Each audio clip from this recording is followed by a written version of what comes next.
एक राजा ने अपने मंत्री से पूछा, क्या हम गृहस्थ रहकर के भगवान को प्राप्त कर सकते हैं? मंत्री ने कहा कि इसका जवाब इस पहाड़ी पर रहने वाले महात्मा ही दे सकते हैं। तो राजा ने कहा कि चलते हैं। राजा और मंत्री दोनों पहाड़ी पर चलने पहुँचे, लेकिन शर्त ये थी कि राजा से मंत्री ने कहा था कि आपके पैरों से कोई चींटी न मर जाए, इस तरह से चलना है आपको। राजा ने पैर बचा बचा करके नंगे पैर पहाड़ी पर पहुँचे चल करके।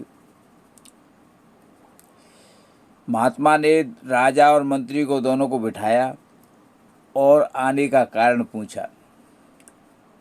तो राजा ने कहा कि क्या गृहस्थ में रह कर के भगवान प्राप्त हो सकता है? तब संत ने कहा कि आपको रास्ते में फलाने फलाने फूलों के पेड़ मिले, देखे आपने? राजा ने कहा, साहब हम तो चींटियों से बचने के लिए बड़े ध्यान से पैरों की ओर देख कर के चल रहे थे, हमने कुछ नहीं देखा रास्ते में। तब संत ने कहा कि आपके सवाल का जवाब यही है कि जब आप संसार में जीते समय संसार के अन्य चीज़ों पर ध्यान नहीं दोगे तो आपको भगवान प्राप्त हो जाएंगे। जैसे कि आपको यहाँ आते समय आपने किसी और चीज़ पर ध्यान नहीं दिया, केवल अपने पैरों को बचा बचा करके चलने पर ध्यान दिया था।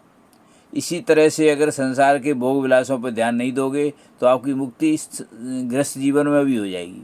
इस प्रकार गृहस्थ जीवन में मुक्ति का मार्ग बताया था। धन्यवाद।